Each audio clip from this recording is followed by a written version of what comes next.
আপনি শুনবেন নারায়ণ সান্যালের কাঁটায় কাঁটায় সিরিজের কাহিনী সোনার কাঁটা পর্ব 2, only on Radio Milan 90.4 FM. Do like, share and subscribe our YouTube channel for more audio stories and press the bell icon for notification. গল্প শুরুর আগে এই সিরিজ সম্বন্ধে দু চারটে কথা সকলকে জানিয়ে রাখা উচিত। আসলে এই পি.কে. বাসু চরিত্রটিকে নিয়ে লেখক শ্রী নারায়ণ সান্যাল প্রথমে একটি গল্প লেখেন, যার নাম নাগচম্পা। পরবর্তীতে এই নাগচম্পা গল্প থেকে একটি সিনেমা তৈরি হয়। সিনেমাটির নাম যদি জানতেম। এবং তারপর লেখকের মনে হয় যেহেতু এই মুহূর্তে বাংলা সাহিত্যে কোনো গোয়েন্দা সেই অর্থে নেই, কারণ যে সময়ের কথা বলছি সেই সময় শরদিন্দু বন্দ্যোপাধ্যায়ের মৃত্যু হয়েছে, তো এমন একটা সময়ে লেখক নারায়ণ সান্যালের মনে হয় এই সময় যেহেতু বাংলা সাহিত্যের বাজারে সেই অর্থে কোনো গোয়েন্দা নেই, সেক্ষেত্রে যদি পি.কে. বাসু চরিত্রটিকে নিয়ে একটা সিরিজ আনা যায় তাহলে কেমন হয়। সেই ভাবনাতেই সোনার কাঁটা গল্পটির জন্ম এবং নাগচম্পার সিকুয়েল হিসেবে এই গল্পটির আত্মপ্রকাশ। সোনার কাঁটা অর্থাৎ কাঁটা সিরিজের প্রথম গল্প এই গল্পটিকে আপনি ধরতে পারেন। সিরিজ হিসেবে লেখক যখন লেখার কথা ভাবেন তার প্রথম গল্প এটি, অর্থাৎ আমাদের আজকের এই প্রযোজনা সোনার কাঁটা। লেখক কন্যা শ্রীমতী মৌ সান্যালকে জানাই আন্তরিক কৃতজ্ঞতা আমাদের এই প্রচেষ্টায় পাশে থাকার জন্য। এবার আজকের গল্পে যারা অভিনয় করেছেন তাদের কথায় আসি। অজয় এবং বীর বাহাদুরের চরিত্রে দীপক, অরূপ এবং মহেন্দ্রর ভূমিকায় প্রশান্ত, সুজাতার চরিত্রে সঙ্গীতা, কৌশিক এবং হোটেল ম্যানেজারের ভূমিকায় অপূর্ব, সুবীর রায়ের চরিত্রে অভিক, সুমিতার ভূমিকায় আম্রপালি, নৃপেনের চরিত্রে দীপঙ্কর, কাবেরীর ভূমিকায় শ্রোতা, ডক্টর সেনের চরিত্রে রথিন, মিসেস সেনের ভূমিকায় রীতি, আলীর চরিত্রে শুভদীপ, মিসেস রানু বাসুর ভূমিকায় দেবরূপা এবং গল্প পাঠে ও পি.কে. বাসুর ভূমিকায় সায়ন।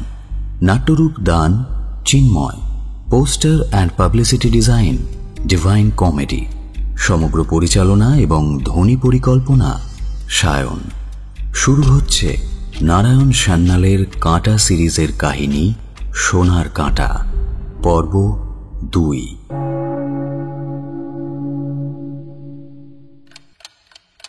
গত পর্বে আপনি শুনেছেন 2রা অক্টোবর দার্জিলিংয়ে হোটেল কাঞ্চনজঙ্ঘায় ওসি নৃপেন ঘোষালের সাবস্টিটিউট অফিসার রমেন গুহর মৃতদেহ পাওয়া যায়। তদন্তের সময় নৃপেন ঘোষালের সঙ্গে পরিচয় হয় ব্যারিস্টার পি.কে. বাসুর। অন্যদিকে তার আগের দিন অর্থাৎ 1 অক্টোবর ঘুম শহরে কৌশিক ও সুজাতা তাদের নতুন হোটেল দ্য রিপোজের উদ্বোধনের প্রস্তুতি করতে থাকে, কিন্তু কৌশিক দার্জিলিং থেকে না ফেরায় এবং হোটেলের কোনো কর্মচারী না থাকায় সুজাতা একাই হোটেলে অপেক্ষা করতে থাকে। রাত 9টা নাগাদ হোটেলের পোর্চে একটা গাড়ি এসে দাঁড়ানোর শব্দ হয় এবং তারপরেই বেজে ওঠে কলিং বেলটা।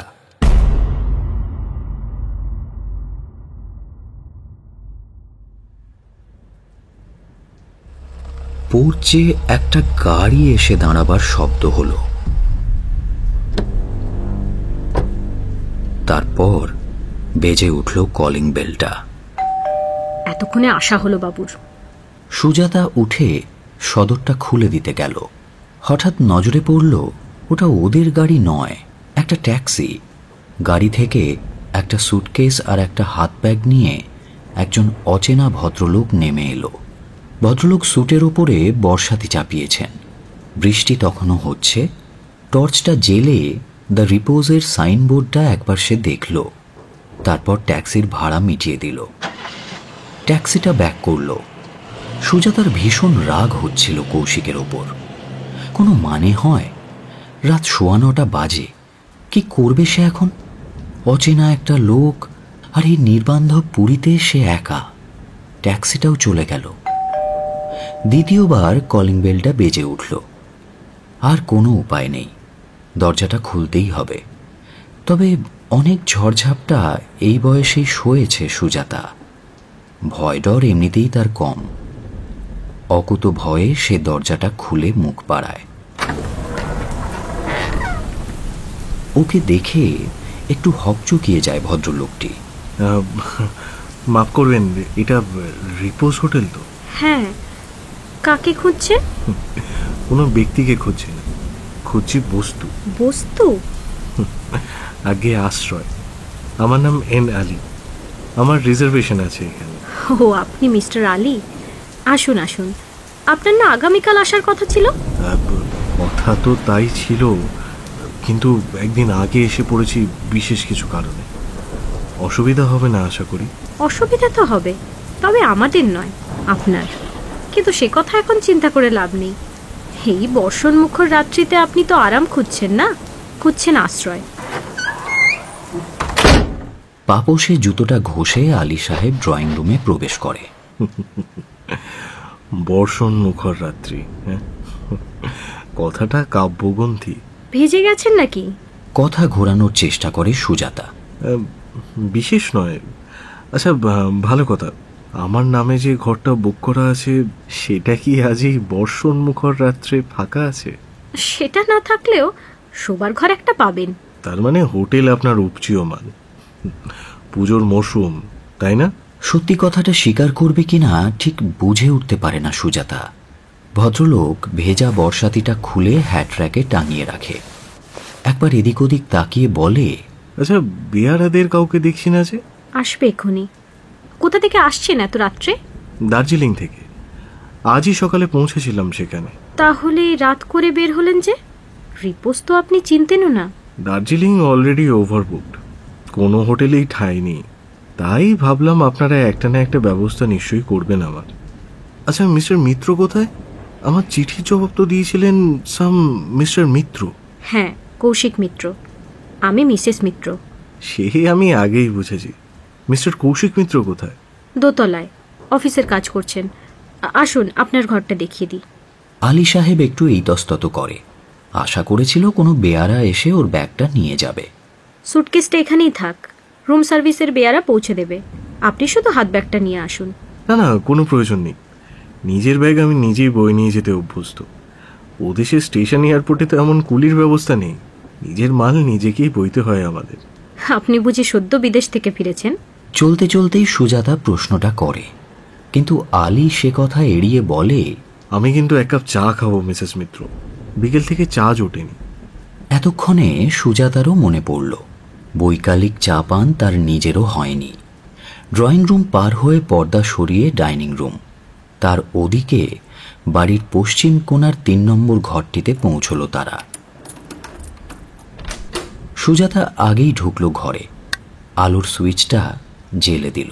ওয়াশআপ করতে চান তো গিজারটা চালিয়ে দিন। মিনিট 10-এর মধ্যেই গরম জল পাবেন। আমি চাটা পাঠিয়ে দেওয়ার ব্যবস্থা করি। মিস্টার মিত্রকেও খবরটা দিই। আলী কিন্তু ঘরে ঢোকেনি। সে দাঁড়িয়েছিল দরজার মুখে, বস্তুত দরজা আগলে। হঠাৎ বলল, একটা প্রশ্ন জিজ্ঞেস করবো মিসেস মিত্র? একটু যেন সচকিত হয়ে ওঠে সুজাতা। লোকটা অমন করে দরজা আগলে দাঁড়িয়ে আছে কেন? তবু সাহস দেখিয়ে বলে, বলুন। এমন বর্ষণমুখর রাত্রে এই নির্বান্ধব বাড়িতে একেবারে একা থাকতে আপনার ভয় করে না? হাত পা হিম হয়ে গেল সুজাতার। মনে হলো ওর পিঠের দিকে অন্তর্বাসের ভেতরে কি একটা সরীসৃপ যেন কিলবিল করে নেমে গেল।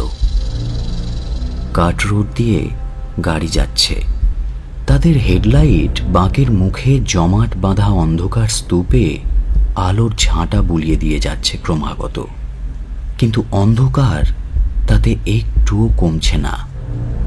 গাড়ি বাঁক নিলেই আধারে অবলুপ্ত হয়ে যাচ্ছে দুপাশের আদিম অরণ্য।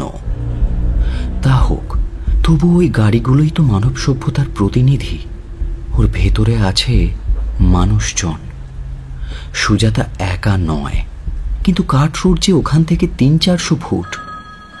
ঠিক সেই মুহূর্তেই ড্রয়িং রুমে বেজে উঠল টেলিফোনটা। নিতান্তই কাকতালীয় ঘটনাচক্র, কিন্তু তার যান্ত্রিক শব্দটা হঠাৎ যেন জল তরঙ্গের মতো মিঠে মনে হলো সুজাতার। সে আর একা নয়, তাকে ঘিরে আছে এই পৃথিবীর কোটি কোটি মানুষের শুভেচ্ছা।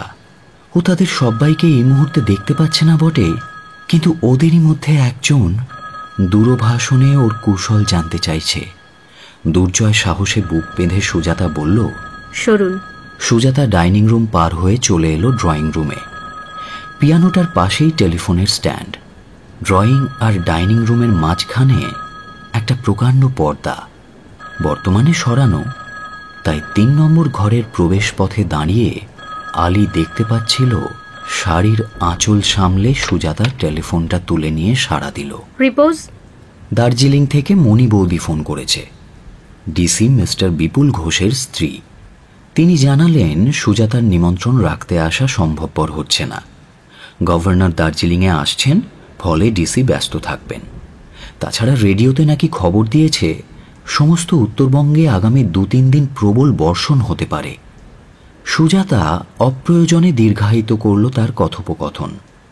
নানান খেজুরে গল্প জুড়ে সময় কাটালো। আর চোখে লক্ষ্য করল আলী পায়ে পায়ে এগিয়ে এসেছে অনেকটা। সে এখন ড্রয়িং আর ডাইনিং রুমের সঙ্গমস্থলে দাঁড়িয়ে। মুখ হাত ধুতে ঘরে যায়নি, বরং পাইপটা জ্বেলেছে। ঠিক এই সময়েই ফিরে এলো কালীপদ, একেবারে কাক ভেজা হয়ে। তাকে দেখে ধরে প্রাণ এলো সুজাতার। টেলিফোনটা নামিয়ে রাখল সে। জামা কাপড় ছেড়ে ফেল, চায়ের জলটা বসা। একটা দীর্ঘশ্বাস পড়ল আলী সাহেবের। নিজের ঘরের দিকে পা বাড়াতেই সুজাতা বলে ওঠে, মাফ করবেন, তখন কি যেন একটা প্রশ্ন জিজ্ঞাসা করছিলেন আপনি? টেলিফোনটা বেজে ওঠায় জবাব দেওয়া হয়নি। ও প্রশ্ন এতক্ষণে তামাদি হয়ে গেছে। ভুলে গেছেন? বাহ, যাব না। ওসি, ডিসি, গভর্নর, তারপর কি আর কিছু মনে থাকে? আলী নিজের ঘরের দিকে ফিরে গেল। রাত 10টায় ফিরে এলো কৌশিক, বৃষ্টিতে ভিজে, গাড়ির কেরিয়ারে খাদ্য সামগ্রী নিয়ে। অভিমান ক্ষুব্ধা সুজাতা কোনো কৌতূহল দেখালো না, জানতেও চাইল না কেন এত রাত হলো। কৌশিক নিজে থেকেই সাতকাহন করে কৈফিয়ত দিতে থাকে। বেশ বোঝা গেল হিমালয়ান মোটর রিপেয়ারিং শপের লোকটা কৌশিককে জানায়নি যে সে ইতিমধ্যে রিপোজে ফোন করেছিল। রাত্রে খাবার টেবিলে কৌশিকের সঙ্গে পরিচয় হলো আলী সাহেবের। ৩ জনে একই সঙ্গে খেতে বসেছিল ডিনার টেবিলে। সেলফ হেল্প পরিবেশনা। কৌশিক আলী সাহেবকে জিজ্ঞেস করল, আপনার নিশ্চয়ই খুব অসুবিধা হয়েছে। আমরা এখনো ঠিকমতো প্রস্তুত নই। আসলে আগামীকাল থেকে হোটেল চালু হওয়ার কথা তো। আলু ভাজার প্লেটটা নিজের দিকে টেনে নিতে নিতে আলী সাহেব বলল, তাই বুঝি গাড়ি নিয়ে শেষবারের মতো বাজার করতে দার্জিলিং গিয়েছিলেন? দার্জিলিং? না না, দার্জিলিং তো নয়। আমি গিয়েছিলাম কাঞ্চন ডেয়ারিতে, এদিকে মানে। ও তাই বুঝি। আমি প্রথমটায় ভেবেছিলাম আপনি বুঝি দোতলার অফিস ঘরে বসে কাজ করছেন। মিসেস মিত্রই আমার ভুলটা ভেঙে দিলেন অবশ্য। বললেন বাড়িতে উনি একেবারে একা আছেন, চাকরটা পর্যন্ত নেই, আর আপনি নাকি বাজার করতে দার্জিলিং গেছেন। দার্জিলিং? তুমি তাই বলেছ নাকি? সুজাতা সে প্রশ্নের জবাব দেয় না। আলী সাহেবকে বলে, আজ কিন্তু সংক্ষিপ্ত মেনু, এই 3টেই আইটেম, আলু ভাজা, ডিম ভাজা আর খিচুড়ি। আজ আকাশের যা অবস্থা, তাতে অন্যরকম আয়োজন হলে আপনাকে বেরসিকাই ভাবতাম মিসেস মিত্র। সত্যি কি যে বাজে বৃষ্টি শুরু হলো। সেটা আপনার দৃষ্টিভঙ্গির দোষ। বিরহ কাতরা কোনো বিরোহিনী হয়তো এমন রাতেই বিরহের গান ধরবেন। কি বলেন মিসেস মিত্র? আপনাকে কাব্যরোগে ধরেছে মনে হচ্ছে। বাহ, ধরবে না? আমার কাছে রাতটা যে মোটেই বিশ্রী নয়। আমার বারে বারেই মনে পড়ে যাচ্ছে এটা বর্ষণ মুখর রাত্রি। কৌশিক সন্দিগ্ধভাবে দুজনের দিকে তাকায়। তার হঠাৎ মনে হয় সুজাতা লজ্জা পেল কেন। মুশকিল হয়েছে কি, আমার হেড কুকের প্রবল জ্বর। যেন কথা ঘোরাতেই সুজাতা কথাটা বলল, কার? কালীপদর? হ্যাঁ, বৃষ্টিতে ভিজে। তবে তো খুব মুশকিল হলো আপনার। কাল সকালেই তো আবার সব বোর্ডাররা আসবেন। তাহলে লোকজন আসার আগে আপনাকে জনান্তিকে একটা খবর দিয়ে রাখি মিসেস মিত্র। আমি ব্যাচেলার, পিকনিকে গেলে বড় বড় আমাকেই রাঁধতে হয়েছে। প্রয়োজন বোধে আপনার হেড কুকের একটাও আমি করে দিতে পারি। ভাটপাড়া অথবা নবদ্বীপ থেকে কোনো পণ্ডিত মশাই নিশ্চয়ই আপনার বোর্ডার হতে আসছেন না? না না, তার কোনো প্রয়োজন হবে না, আমিই তো আছি। এখন আছেন, কাল সকালেই হয়তো আবার দার্জিলিং ছুটবেন, আই মিন কাঞ্চন ডেয়ারিতে।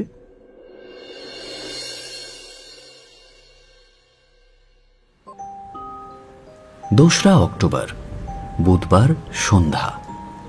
ইতিমধ্যে রিপোজে এসে হাজির হয়েছেন বেশ কয়েকজন। সুজাতা চোখে অন্ধকার দেখে। কাল রাত্রি থেকে যে বৃষ্টি শুরু হয়েছে তা থামার কোনো লক্ষণ নেই। এক নাগাড়ে বর্ষণ চলছে। পাহাড়ের বৃষ্টি কখন থামবে কেউ জানে না।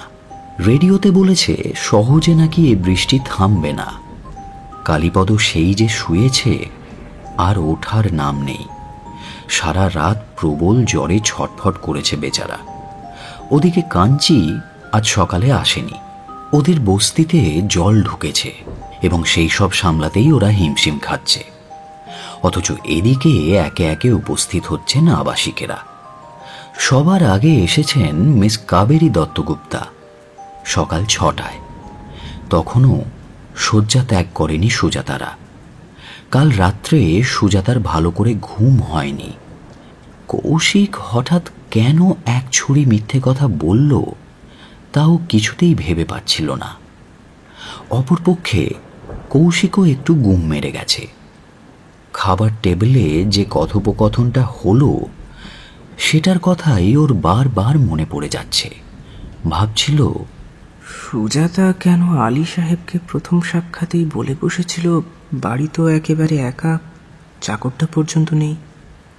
আর আলী সাহেবই কেন অমন ইঙ্গিতপূর্ণ ভাষায় বললেন আমার বারে বারে মনে পড়ে যাচ্ছে এটা বর্ষণ মুখর রাত্রি। সুজাতাই বা অমন রাঙিয়ে উঠল কেন হঠাৎ? কৌশিকের ভীষণ জানতে ইচ্ছে করছিল সে এসে পৌঁছনোর আগে সুজাতা আর আলী নির্জন বাড়িতে কি নিয়ে কথাবার্তা বলছিল। পাশাপাশি খাটে দুজনেই জেগে শুয়েছিল অনেক রাত পর্যন্ত। কেউই কাউকে সাড়া দেয়নি। তারপর কখন যে দুজনে ঘুমিয়ে পড়েছিল তা তারা নিজেরাও জানে না। ঘুম ভাঙল নিচের কলিং বেলটা বেজে ওঠায়। নিচে কে যেন কলিং বেল বাজাচ্ছে, কাঞ্চি এসেছে বোধহয়। ধরফড়িয়ে উঠে বসে সুজাতা। কাঞ্চি তো এত সকালে আসে না। নিচে নেমে আসে সে। দরজা খুলেই দেখে কাঞ্চি নয়, আগন্তুক একজন নতুন বোর্ডার। বয়স ওই 25-30-এর মধ্যেই হবে। মহিলা, চিকনের একটা শাড়ির ওপর গরম ওভারকোট। দেখতেও বেশ ভালো, সুন্দরী বলা চলে। আমি কাবেরী দত্তগুপ্ত। সুপ্রভাত। আসুন আসুন। এত ভোরবেলা কোথা থেকে? আপনার না আজ দুপুরে আসার কথা ছিল? হ্যাঁ, তাই স্থির ছিল। আসলে রেলওয়ে রিজার্ভেশন পেলাম একদিন আগে, কালকে এসেছি। কাল এসেছেন? রাত্রে কোথায় ছিলেন? আমি কার্শিয়াংয়ে ছিলাম। ওখানে আমার একজন ওই বন্ধু স্থানীয় লোক আছেন, তার বাড়িতেই রাত্রে ছিলাম। ভোরবেলা উঠেই একটা ট্যাক্সি নিয়ে চলে এসেছি। উফ, যা বৃষ্টি! আসুন ভেতরে আসুন। আপনার জামা কাপড় তো একদম ভিজে গেছে। কাবেরীর সঙ্গে কোনো বেডিং নেই। একটা সুন্দর সাদা সুটকেস আছে। কালীপদ অসুস্থ, ফলে সুজাতা আর কাবেরী দুজনে ভাগাভাগি করে সেটা টেনে টেনে দোতলায় নিয়ে গেল। কাবেরীর জন্য নির্দিষ্ট ছিল দোতলায় 7 নম্বর ঘরটা। ঘরে পৌঁছে কাবেরী বলল, আচ্ছা, আপনি তো হোটেলের মালিক, তাই না? আমি একা নই, আমরা স্বামী স্ত্রী। আজই খোলা হলো হোটেলটা। পরে ভালো করে আলাপ করা যাবে। চা খাবেন নিশ্চয়ই? হ্যাঁ, চা তো খাবই। একেবারে বাসি মুখে রওনা হয়েছি। আমরাও এখনো খাইনি। গিজার আছে, গরম জল পেয়ে যাবেন। দুপুরে যে ট্রেনটা শিলিগুড়ি থেকে আসে, বৃষ্টির জন্য সেটা এসে উপস্থিত হলো বেলা 4টে। কাক ভেজা হয়ে এসে উপস্থিত হলেন অরূপ রতন মহাপাত্র। ছোট রেলের ট্রেনটা যে শেষ পর্যন্ত এসে পৌঁছবে এই ভরসাই নাকি তার ছিল না। প্রবল বর্ষণে অনেক জায়গায় ধস নেমেছে, তবে লাইন এখনো চালু আছে। অরূপের জন্য নির্দিষ্ট ছিল দোতলার 9 নম্বর ঘর, কিচেন ব্লকের ওপরে, সিঁড়ির পাশেই। অরূপ ঘুরে ঘুরে বাড়িটা দেখল, বেশ প্রশংসাও করল। যতটা না বাড়ির, তার চেয়ে বেশি তার রূপসজ্জার। সুজাতার রুচিকেই তারিফ করল বারবার। সারা বাড়িটা দেখিয়ে সুজাতা ওকে পৌঁছে দিচ্ছিল 7 নম্বর ঘরে। হঠাৎ সিঁড়ির মুখে দেখা হয়ে গেল কাবেরীর সঙ্গে। সে নিচে নামছিল। সুজাতা তাদের পরিচয় করিয়ে দেয়। মিস কাবেরী দত্তগুপ্তা আজই সকালে এসেছেন। আর ইনি মিস্টার অরূপরতন মহাপাত্র, অ্যাডভোকেট, আমাদের পারিবারিক বন্ধু। নমস্কার। কাবেরী কোনো কৌতূহল দেখালো না, মামুলি একটা নমস্কার করলো শুধু। কিন্তু অরূপ প্রতি নমস্কার করে বলল, আপনাকে কোথায় দেখেছি বলুন তো? আমাকে? কোথায়? মাফ করবেন, আপনি কি ক্রিশ্চিয়ান? না তো। আচ্ছা, এমন অদ্ভুত কথা কেন মনে হলো আপনার বলুন তো? আমারই ভুল তাহলে। আমার এক খ্রিস্টান বন্ধুর বিয়েতে একবার চার্চে গিয়েছিলাম বছরখানেক আগে। সেখানে একটি মেয়েকে দেখেছিলাম। না না, আমার বংশের কেউ কখনো গির্জায় যায়নি, আপনি ভুল করছেন। তরতরিয়ে কাবেরী নেমে গেল সিঁড়ি দিয়ে। অরূপ একটু হকচকিয়ে যায়। সুজাতাকে বলে, ভদ্রমহিলা কি অফেন্স নিলেন নাকি? অফেন্স নেওয়ার মতো কোনো কথা তো আপনি বলেননি।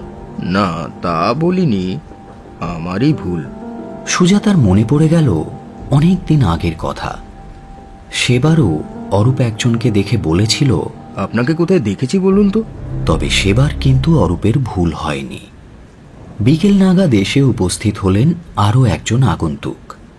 অবশ্য আসার ঘণ্টাখানেক আগে দার্জিলিং থেকে তিনি একটা টেলিফোন করে জানতে চেয়েছিলেন, হ্যালো, সিঙ্গেল সিটেড কোনো ঘর পাওয়া যাবে? অবস্থার বেগতিক দেখে কৌশিক আপত্তি করেছিল, কিন্তু সুজাতা শোনেনি।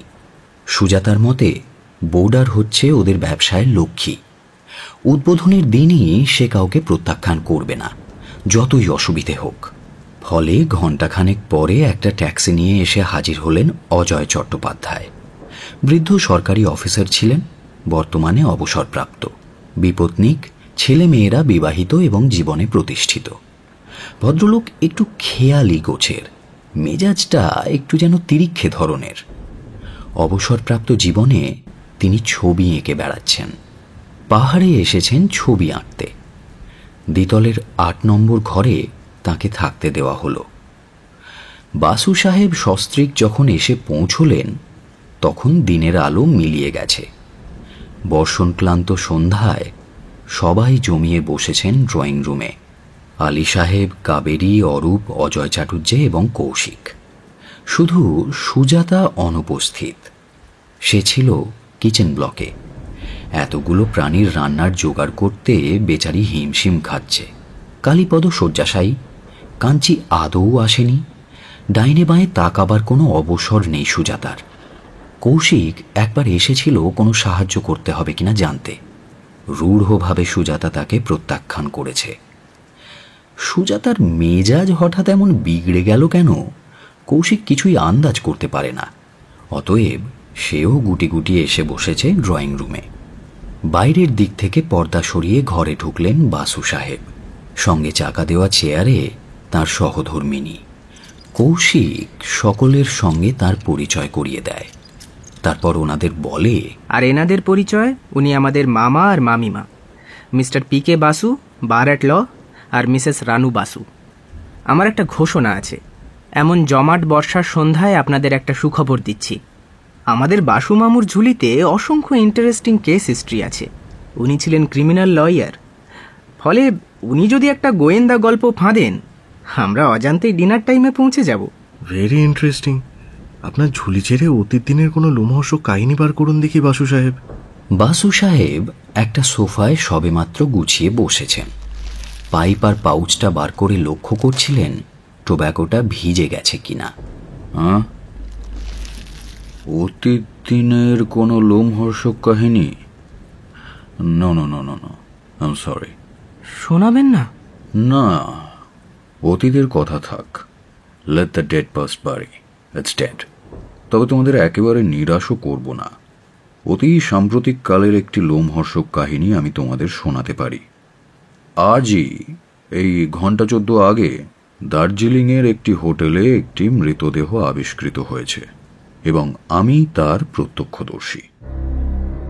সবাই চমকে ওঠে খবরটা শুনে। দার্জিলিংয়ের হোটেল? কোন হোটেলে? The Kanchenjunga, room number 23।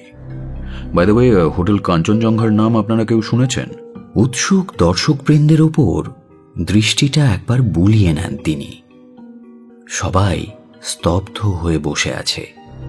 কেমন যেন একটা অস্বস্তি বোধ করছে। কেউই কথার কোনো জবাব দেয় না। শেষ পর্যন্ত আর্টিস্ট অজয় চাটুর্যে বললেন, আমি চিনি, ইনফ্যাক্ট ওখান থেকেই আসছি। আমি কাল রাত্রেই হোটেলে ছিলাম, রুম নম্বর 21-এ। তাই নাকি? তে এত বড় খবরটা শোনেননি? শুনবো না কেন, শুনেছি। তাই তো চলে এলাম এখানে। ওখানে আর ছবি আঁকার পরিবেশ নেই, যা সওয়াল জবাব শুরু হয়েছে। কি আশ্চর্য, এতক্ষণ তো আমাদের কিছু বলেননি। কি বলবো? এটা কি একটা বলবার মতো কথা? আমরা এখানে এসেছি পাহাড় দেখতে, বেড়াতে, ফুর্তি করতে। তার মধ্যে দারোগা খুনের খবরটা জনে জনে বলে বেড়াতে হবে, তার অর্থ কি? দারোগা? যে লোকটা মারা গেছে সে কি পুলিশের দারোগা ছিল নাকি মশাই? রমেন গুহকে মনে আছে অরূপ? নাট্যামোদী রমেন দারোগা? আলবাত। কি হয়েছে তার? রমেন বদলি হয়ে আসে দার্জিলিংয়ে। গতকাল বেলা 12টার সময় সে এসে ওঠে ওই হোটেল কাঞ্চনজঙ্ঘায়। আর আজ সকাল 6:45 তার মৃতদেহ আবিষ্কৃত হয়েছে তার নিজের ঘরে, রুদ্ধদ্বার কক্ষে। A case of poisoning. ওর ফ্লাস্কে কেউ পটাশিয়াম সায়ানাইড ফেলে গেছে। সকলে ঘনিয়ে আসে, বিস্তারিত জানতে চায় ঘটনাটা। যতদূর জানা ছিল বাসু সাহেব আনুপূর্বিক বলে যেতে থাকেন। মাঝে মাঝে পাত পূরণ করছিলেন রানু দেবী। ইতিমধ্যে সুজাতাও মাঝে মাঝে এসে দাঁড়াচ্ছে, আবার কিছুক্ষণ পরে ফিরে যাচ্ছে রান্নাঘরে। রমেন গুহ সুজাতার বিশেষভাবে পরিচিত। বাসু সাহেব সব কথারই উল্লেখ করলেন, কিন্তু জানালেন না দুটি সংবাদ। 23 নম্বর ঘরে অ্যাস্ট্রে থেকে উদ্ধার করা সিগারেটের টুকরোর কথা এবং 22 নম্বরের ওয়েস্ট পেপার বাস্কেটে পাওয়া সেই কাগজখানার কথা। তা ওই মোহাম্মদ ইব্রাহিমের চেহারার কি বর্ণনা পেলেন? হাইট অ্যান্ড স্ট্রাকচার এই ধরুন প্রায় আপনারই মতো আলী সাহেব, তবে লোকটার দাড়ি ছিল এবং চোখে ছিল একটা চশমা। ভাগ্যিস আমারটা নেই, না হলে আপনারা হয়তো আমাকেই সন্দেহ করতেন। আমি তো কাল রাত্রেই এসে পৌঁছেছি, ইব্রাহিম সাহেব চেক আউট করার ঘন্টাখানেক পরেই। ও হ্যাঁ, লোকটা পাইপও খেত। পাইপ খেত? সেরেছে। জ্বলন্ত পাইপটা নিয়ে আলী সাহেব এমন অভিনয় করল যেন সে অত্যন্ত বিড়ম্বিত। কোথায় পাইপটা লুকোবে ভেবে পাচ্ছে না। আপনার ভয় নেই মিস্টার আলী, বাসু সাহেব নিজেও পাইপ খান। থ্যাংক ইউ, ভাগ্যিস মনে করিয়ে দিলেন। আলী সাহেব আবার পাইপ টানতে থাকে। আর মিস ডিক্রুজা? অরূপ রতনের কথায় তার দিকে না তাকিয়ে বাসু সাহেব সরাসরি তাকালেন কাবেরী দত্তগুপ্তার দিকে, যেন তারই দৈহিক বর্ণনা করছেন সেইভাবে বললেন, হাইট মাঝারি, রং ফর্সা, বয়স কত হবে? এই ধরুন 27-28, সুন্দরী, স্বাস্থ্যবতী, ভাইটাল স্ট্যাটিস্টিক্স 34, 28, 32। প্রথমটায় কাবেরীকে একটু নার্ভাস লাগছিল, কিন্তু শেষ বর্ণনাটায় সে খিলখিলিয়ে হেসে ওঠে। রানু দেবীকে বলে, মামিমা আপনি একটু সাবধানে থাকবেন। মামা যেভাবে মেয়েদের দেখা মাত্র তাদের ভাইটাল স্ট্যাটিস্টিক্স বুঝে ফেলছেন। উনি মিস ডিক্রুজাকে দেখেননি, শোনা কথা বলছেন। কি দাদা, কানে শুনে এই, চোখে দেখলে তো। উনি আর একটা কথা বলতে ভুলে গেছেন, মিস ডিক্রুজা ভার্মিলিয়ান রঙের লিপস্টিক ব্যবহার করে। তবে তোমার ভয় নেই কাবেরী, তুমি একাই তা করনি, সুজাতাও তাই করে। ওই দেখো। সুজাতা তখনই এসে দাঁড়িয়েছে পেছনের দরজায়। চিত্রকর অজয় চাটুর্যে এতক্ষণ কোনো কথা বলেননি, আপন মনে একটা ম্যাগাজিনের পাতা উল্টে যাচ্ছিলেন। তার দিকে ফিরে বাসু সাহেব বললেন, চাটুর্য মশাই, আপনি কি আজ 21 নম্বর ঘরটা ছেড়ে 22 নম্বরে আসতে চেয়েছিলেন নাকি? হ্যাঁ, আমাকে বলছেন? চমকে বই থেকে মুখ তুললেন অজয় চাটুর্যে। প্রশ্নটা দ্বিতীয়বার পেশ করলেন বাসু সাহেব। আগে হ্যাঁ, বলছি আপনি কি হোটেল কাঞ্চনজঙ্ঘায় আজ ওই 21 নম্বর ঘরটা ছেড়ে 22 নম্বরে আসতে চেয়েছিলেন? গুছিয়ে জবাবটা দেওয়ার জন্যই বোধহয় প্রশ্নটা দ্বিতীয়বার শুনতে চাইলেন ভদ্রলোক। হ্যাঁ, চেয়েছিলাম। আমার 21 নম্বর ঘর থেকে কাঞ্চনজঙ্ঘার ভালো ভিউ পাওয়া যাচ্ছিল না, তাই। কিন্তু শেষ পর্যন্ত মোহাম্মদ ইব্রাহিমের ঘরটা আপনি নিলেন না কেন? বললাম তো, আমি ওই ঘরে শিফট করার আগেই পুলিশ এসে ঘরটা তল্লাশি করলো। ভাবলাম বাগে চলে 18 ঘা, তাই মানে করে সরে পড়লাম ওখান থেকে।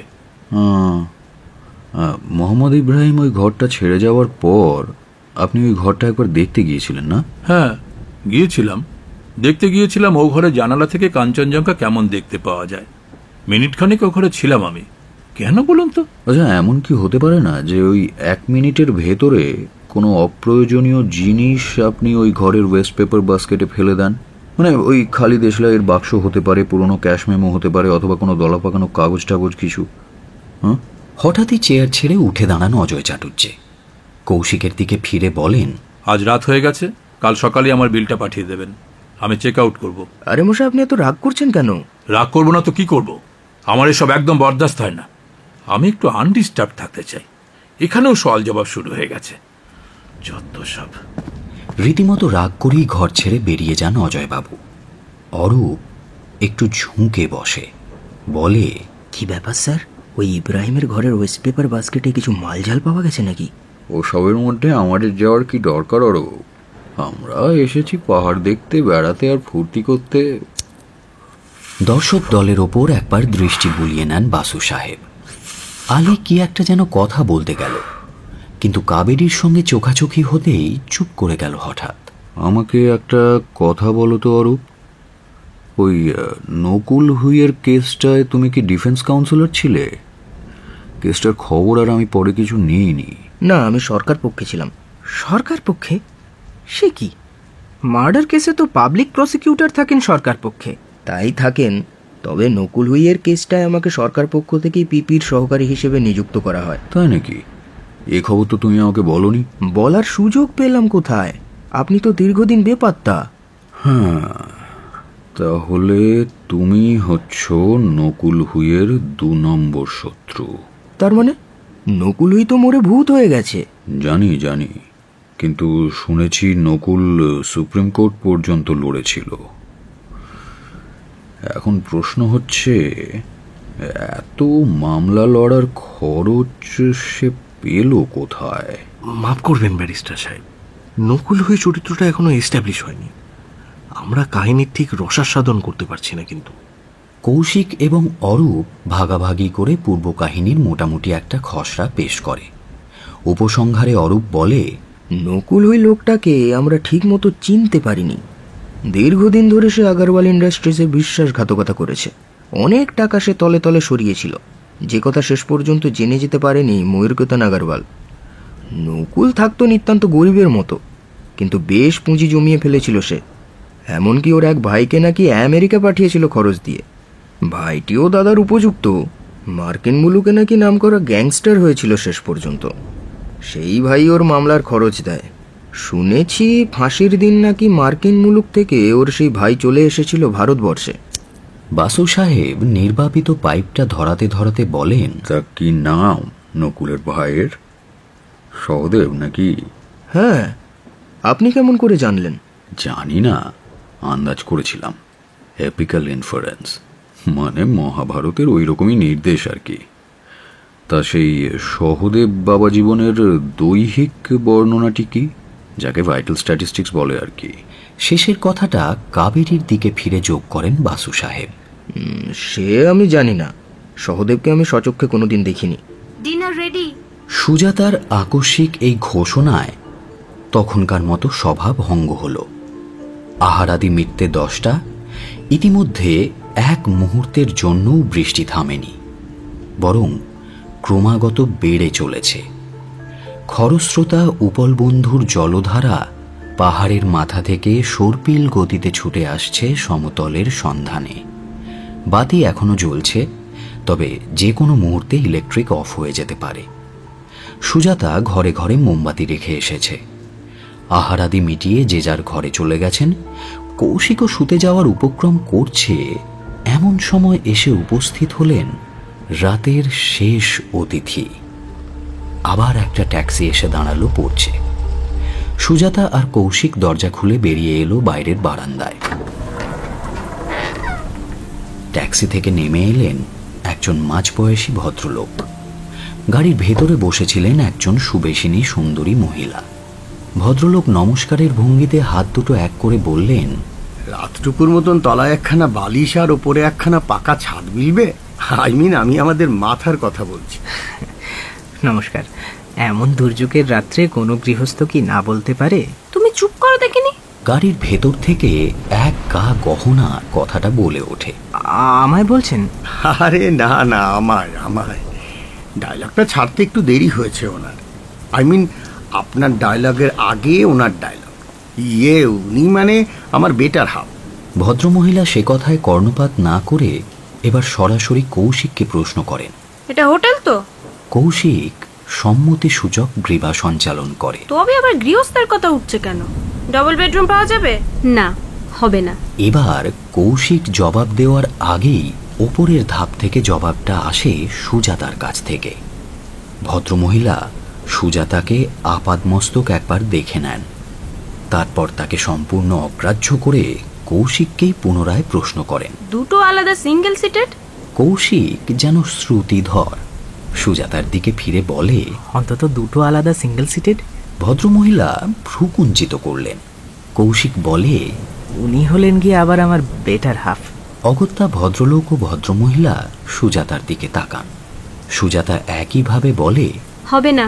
ভদ্রলোক হতাশভাবে কাঁধ ঝাঁকালেন। সুজাতা তার উদ্দেশ্যে বলে, তবে নিচে একখানা বালিশ আর উপরে একখানা পাকা ছাদ হতে পারে। চমকে ভদ্রলোক তাকান সুজাতার দিকে। আমি আপনাদের মাথার কথা বলছি আর কি। এনাফ। মালপত্র নামাবার উদ্যোগ করেন ভদ্রলোক। কৌশিকও হাত লাগায়, সঙ্গে সুজাতাও। আর এক গা গহনা শুধু নিজের ভ্যানিটি ব্যাগটি নিয়ে নেমে আসেন। মালপত্র টানাটানিতে তার কোনো ভূমিকা ছিল না। কৌশিক জিজ্ঞেস করল, আপাতত আসছেন কোথা থেকে? হর্নস অফ ডাইলেমা বোঝেন? তারই কেন্দ্রবিন্দু থেকে। আগে এদিকে কার্শিয়াং এর পথে এক বিরাট খাদ, ওদিকে দার্জিলিং এর রাস্তায় হোড়ল গর্ত, মাঝখানে একদম স্যান্ডউইচ হয়ে পড়েছিলাম। অবস্থাটা বুঝতে পারছেন? জলের মতো মহারাজ ত্রিশঙ্কুর অবস্থা আর কি। ঘুম শহরের এই হাল হয়েছে, আমরা তো এখনো টেরই পাইনি। আমরা পেয়েছি অস্থিতে। খান কয়েক 10 টাকার নোট বের করে ভদ্রলোক ট্যাক্সি ড্রাইভারকে দিয়ে বললেন, ছুট্টা রাখলো ভাই সাহ, তোমার অবস্থাও তো সসিমিরা। আপাতত ঘুমের রাজ্যে কোথায় ঘুমোবে দেখো। একগাল হেসে ড্রাইভারটি ব্যাক করল।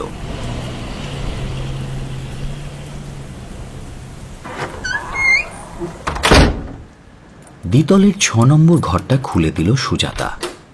এটা সাজানো নেই, ভাড়া দেওয়ার কথাও ছিল না। এক গা গহনা এক নজর ঘরটা দেখে নিয়ে বলল, হায় রাম, পর্দা নেই, বেড কভার নেই, ড্রেসিং টেবিল নেই। বলি এটা গোডাউন ঘর নাকি? আগে না, মানে এটাই সবচেয়ে ভালো ডাবল বেডরুম। আকাশ ফাঁকা হলে ঘরে বসেই কাঞ্চনজঙ্ঘার ভিউ পাবেন। তবে মানে এটা ভাড়া দেওয়ার কথা ছিল না। বেডিং পাঠিয়ে দিচ্ছি, কিন্তু পর্দা বা ড্রেসিং টেবিল দিতে পারবো না। ভদ্রমহিলা আর চোখে একবার সুজাতাকে দেখে নিয়ে বলেন, ভাড়াটা বোধ করে পুরোই নেবেন? আহা, ভাড়ার কথা কাল হবে। মানে আপনাদের কিচেন বোধ করি ক্লোজড হয়ে গেছে, তাই না? কৌশিক সুজাতার দিকে একটা চোরা চাহনি নিক্ষেপ করে বলে, আগে হ্যাঁ, রাত তো বড় কম হয়নি, সব ছুটি হয়ে গেছে।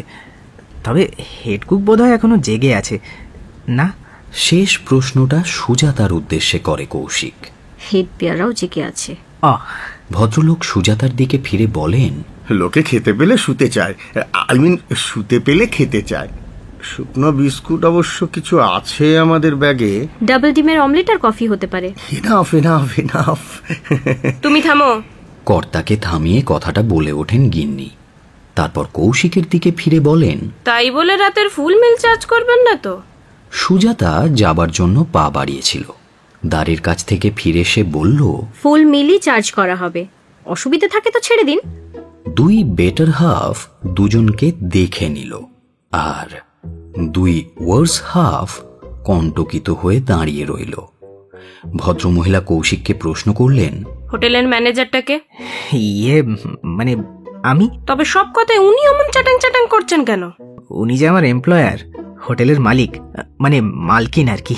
বুঝেছি, এই তুমি যেমন আমার গার্জেন আর কি।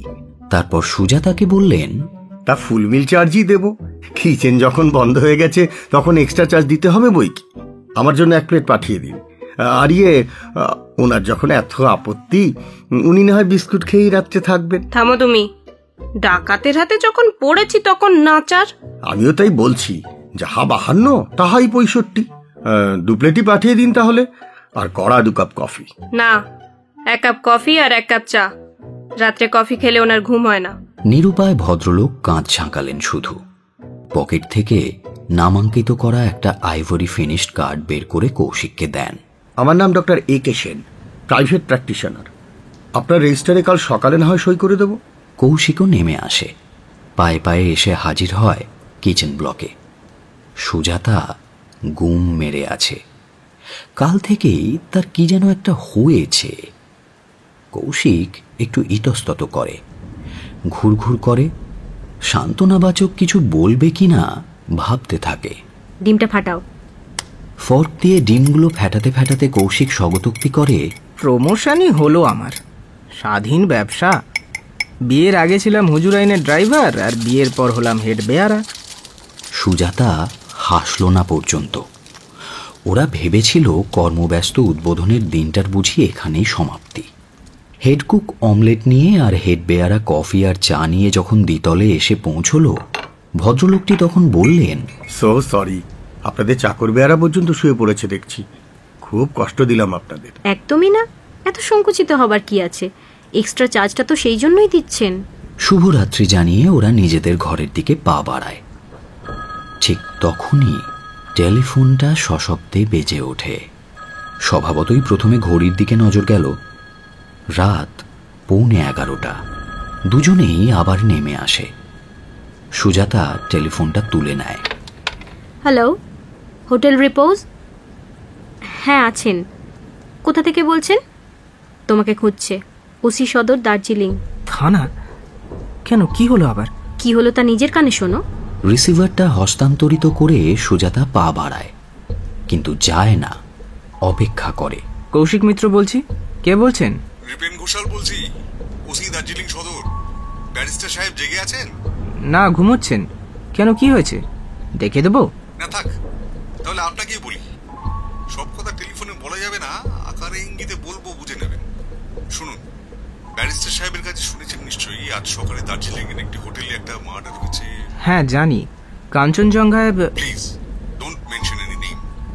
শুনুন, আশঙ্কা করার যথেষ্ট কারণ ঘটেছে যে সন্দেহভাজন লোকটা এখন ঘুমিয়ে আছে রিপোজের কাছাকাছি, হয়তো রিপোজের ভেতরে। দ্বিতীয়ত, যে ঘটনাটা দার্জিলিং এ ঘটেছে অনুরূপ একটি ঘটনা হয়তো ঘুমিয়ে উঠতে চলেছে, হয়তো রিপোজের ভিতরেই। ফলো? না, আমি মাথামুন্ডু কিছুই বুঝতে পারছি না। পারছেন, কিন্তু বিশ্বাস করতে পারছেন না। এতে না বোঝার কি আছে? কিন্তু এমন সব অদ্ভুত অনুমান করার হেতুটা কি? সে কথা টেলিফোনে বলা যায় না। শুনুন, আজ রাত্রেও আপনাদের ওখানে ওই জাতীয় ঘটনা ঘটতে পারে। খুব সতর্ক থাকবেন, বুঝলেন? ঠিক আছে, আপনি একটু ধরুন। আমি আমার স্ত্রীর সঙ্গে একটু পরামর্শ করে ফের আপনার সঙ্গে কথা বলছি। টেলিফোনের মুখে হাতটা চাপা দিয়ে অত্যন্ত সংক্ষেপে কৌশিক সুজাতাকে ব্যাপারটা জানায়। সুজাতা ওর হাত থেকে টেলিফোনটা নিয়ে তার মাউথপিসে বলে, মিসেস মিত্র বলছি। আপনার কথা আমরা বুঝতে পারছি, কিন্তু বড় ইনসিকিউরড মনে হচ্ছে। কিছু করা যায় না? মুশকিল কি জানেন, গার্ড রোড ভেঙে গেছে। ঘুম আউটপোস্টের ব্যাপারটা আমি টেলিফোনে জানিয়েছি, ওরা নজর রাখবে। আপনারা ওখান থেকে পারতপক্ষে কোনো টেলিফোন কল ইনিশিয়েট করবেন না।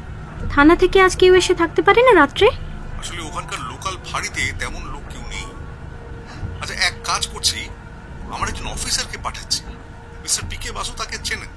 এখান থেকে জিপে বাতাসিয়া লুপ পর্যন্ত যাবে, বাকি পথ হেঁটে যাবে। আপনারা জেগে থাকবেন যাতে কলিং বেল বাজাতে না হয়। অনেক ধন্যবাদ। আচ্ছা, কি নাম বলুন তো তার? সুবীর রায়। ক্লান্ত অবসন্ন দেহে অপেক্ষা করতে থাকে দুজনে। ঘড়ির কাঁটা টিকটিক করে এগিয়ে চলেছে, আর বাইরে এক টানা ধারাপাত। আর কোথাও কোনো সাড়া পাওয়া যাচ্ছে না। বোর্ডাররা যে যার ঘরে ঘুমে অচেতন। শেষ বাতি নিভেছে ডক্টর সেনের ঘরেও, তাও প্রায় আধ ঘন্টা হয়ে গেছে। ড্রয়িং রুমের ঘড়িটা জানান দিল রাত 11:30। সারা ঘুমে অচেতন। যাও, তুমি শুয়ে পড়ো, আমি জেগে আছি। শুয়ে লাভ নেই, ঘুম আসবে না। আর আধ ঘন্টার মধ্যেই তো এসে পড়বেন মনে হয়। ওর অনুমানই ঠিক। রাত 12টায় সদর দরজার কাচের ওপর একটা টর্চের আলোর সংকেত হলো। নিঃশব্দে উঠে গেল কৌশিক। পাল্লাটা একটু খুলে প্রশ্ন করল, কে? সুবীর রায়। ও, আসুন। ভিজে বর্ষাতিটা খুলে ফেলে আগন্তুক। দীর্ঘ বলিষ্ঠ চেহারা, বয়স 30-এর কোঠায়, হাতে একটা অ্যাটাচি। ওদের ওপর দৃষ্টি বুলিয়ে বলে, মিস্টার অ্যান্ড মিসেস মিত্র নিশ্চয়ই? গ্রীবা সঞ্চালন করে কৌশিক জানায় ওর অনুমান সত্যি। কোন ঘরে আমি থাকবো দেখিয়ে দিন, কাল সকালে কথা হবে। কিন্তু ব্যাপারটা কি? কেন, ওসি বলেননি টেলিফোনে? বলেছেন সংক্ষেপে। টেলিফোনে তো আর সব কথা বলা যায় না, সেই জন্যই এমন আশঙ্কা করার কারণটা জানতে চাইছি। সেটা কাল সকালে বলবো। আপনাদের জেগে থাকার কোনো প্রয়োজন নেই, যা করার আমিই করব। কিন্তু থাকবো কোন ঘরে? আসুন দেখিয়ে দিচ্ছি। কৌশিক ওকে ঘরটা দেখিয়ে দিল। 1 তলার 4 নম্বর ঘর। সুজাতাও পেছন পেছন এলো। ঘরে ঢুকেই সুবীর দরজাটা বন্ধ করে দেয়। অ্যাটাচি কেসটা খুলে একটা ম্যাপ বের করে। এটা এ বাড়ির প্ল্যান। আমরা আছি এই ঘরে। এবার বলুন তো, কে কোন ঘরে আছেন? আমাদের হোটেলের প্ল্যান আপনি পেলেন কোথায়? অবান্তর কথা বলে রাত বাড়ানোর দরকার আছে কি? কৌশিক আর কোনো প্রশ্ন করে না। উপস্থিত আবাসিকদের সংক্ষিপ্ত পরিচয় দেয়, আর কে কোন ঘরে আছে তা ওই প্ল্যানে দেখিয়ে দিতে থাকে। সুবীর প্ল্যানের গায়ে নামগুলো লিখে নিল, তারপর বলল, গুড নাইট। একটা কথা অন্তত বলুন, দার্জিলিংয়ে যে ঘটনা ঘটেছে তা হঠাৎ রিপোজে ঘটতে পারে, হ্যাঁ, এমন ধারণা কেন হলো আপনাদের? কাগজটা ভাঁজ করে পকেটে রাখতে রাখতে সুবীর বলল, বিশে ডাকাতের নাম শুনেছেন? বিশে ডাকাত? না, সে আবার কে? কিংবদন্তি বিশে ডাকাত। সে নাকি ডাকাতি করতে যাওয়ার আগে নোটিশ দিয়ে আগেভাগেই জানিয়ে দিত।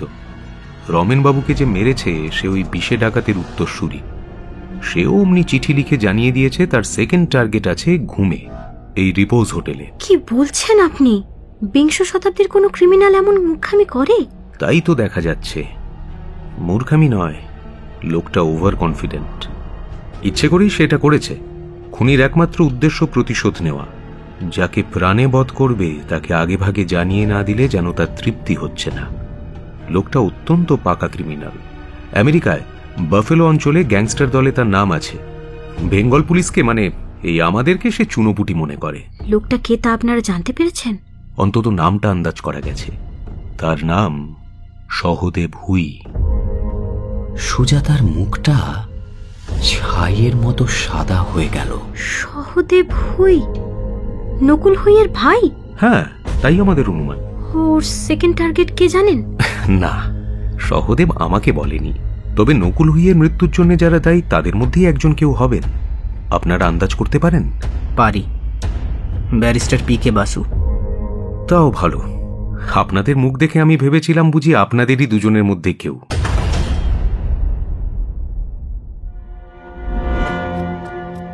এতক্ষণ আপনি শুনছিলেন নারায়ণ সান্যালের কাঁটায় কাঁটায় সিরিজের কাহিনী সোনার কাঁটা, পর্ব 2, only on Radio Melon 90.4 FM. Do like, share and subscribe our YouTube channel for more audio stories and press the bell icon for notification.